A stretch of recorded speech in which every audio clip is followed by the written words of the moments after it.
Okay, so we're gonna try something a little new. I want you to ask for this paper and see if we can do a reflection over the x-axis. So let's plot these points.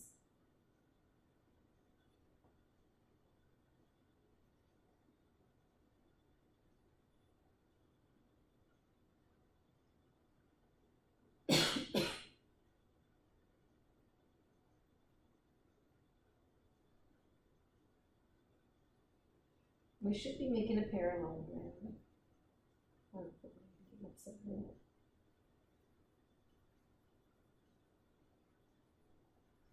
And I want you to shade over your B. I want you to shade over the whole parallelogram. To reflect over the x-axis means we're going to take this and kind of flip it over the x-axis. So it's going to go from being in quadrant 1 to being in quadrant 4. I've got a lot of different ways to do this, but what my main goal is normally is darken the x-axis.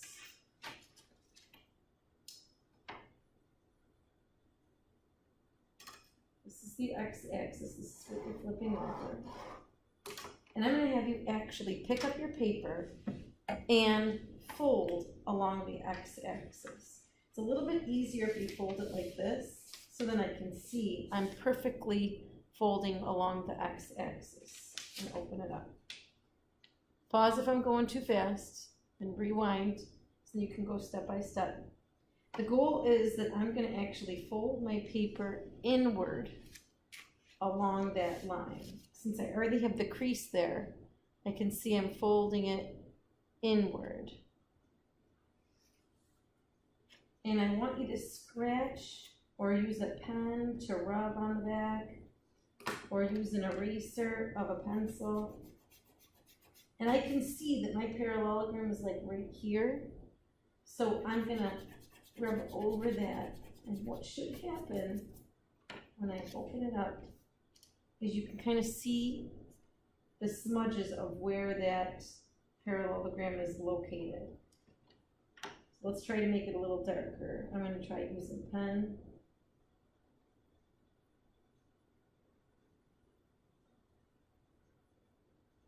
Shade it in. I'm also going to go over my A, D, C, B. It's called a rub transfer.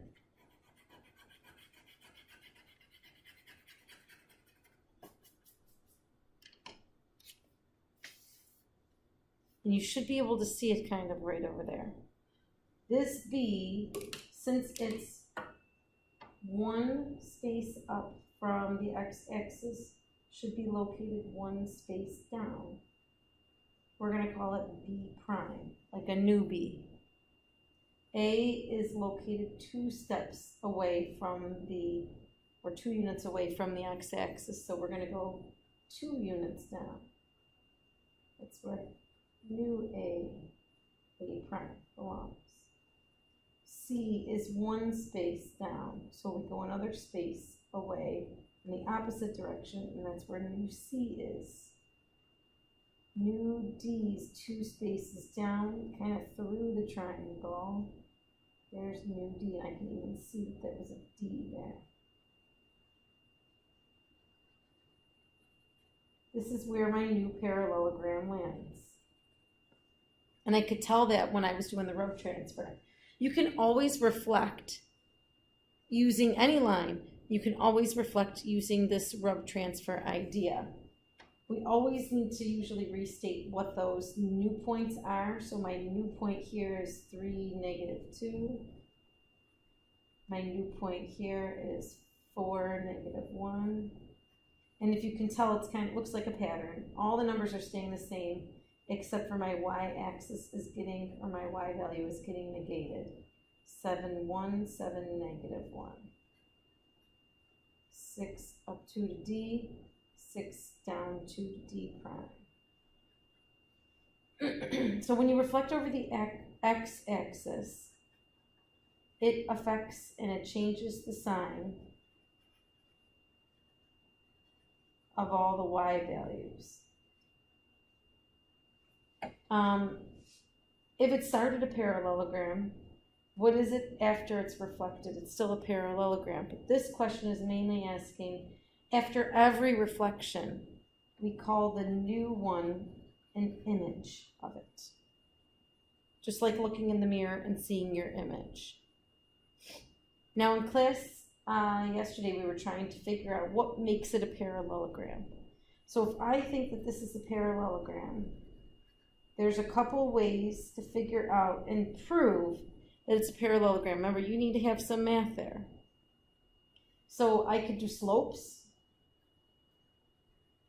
to prove that the sides are parallel, the opposite sides are parallel, or I could do distance to prove that the opposite sides are the same length, are congruent.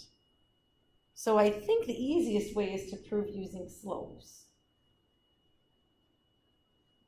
Especially when I have it graphed already, rise over run.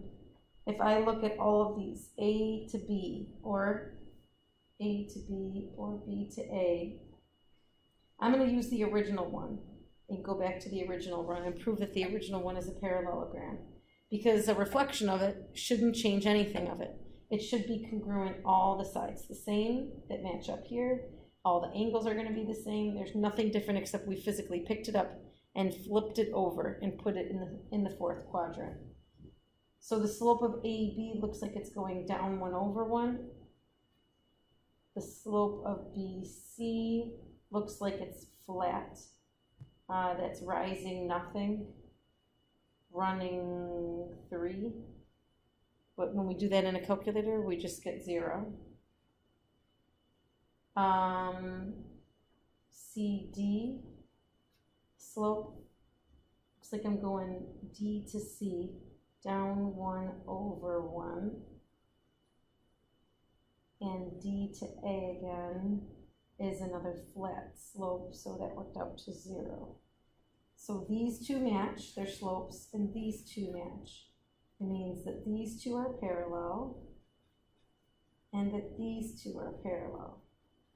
We could do more work, but there's no way it could be any other figure than what it is. It's definitely a parallelogram. We always have to put our concluding sentence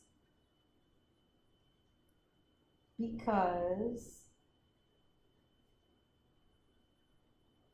it has 2 sets of parallel sides.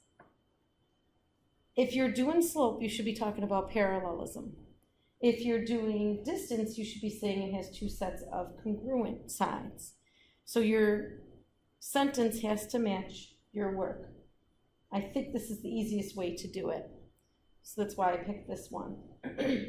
So sometimes using a construction is kind of the easiest thing to do. So let's take a look at the bottom one. We've got this construction that says draw the line of reflection that maps this parallelogram onto that parallelogram. And I'm just going to sketch it for a second. You should see that there should be a line right in between the C's so that this C could flip over and land on this C. There should be a line right over here that this D could flip over and land over on this one, or that we could fold the paper on. Now, how are we going to get this? This gets us no credit because I know it says draw, but I really want you to construct the line. So if you think about it, I'm going to connect C and C prime.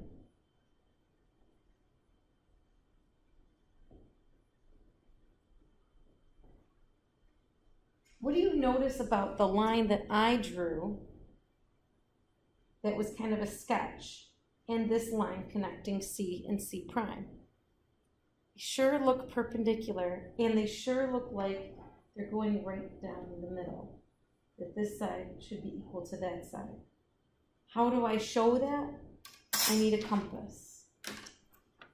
And I'm doing the simple football from C to C prime.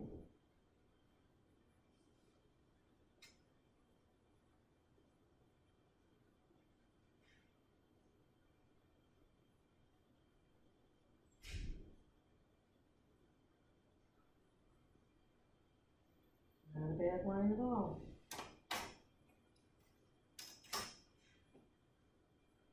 So a little bit more accurate up the line would be something like this.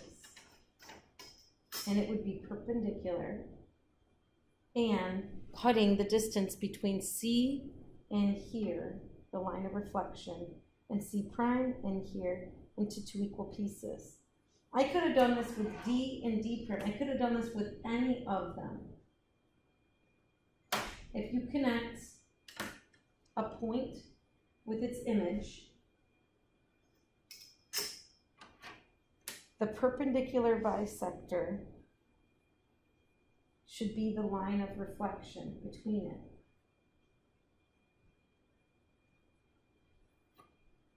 I could have went from D and D prime. And there's the line right down the middle in the same exact spot. So this guy is H, my line of reflection. And you could fold along it and see now that this part will fold and map perfectly onto that part.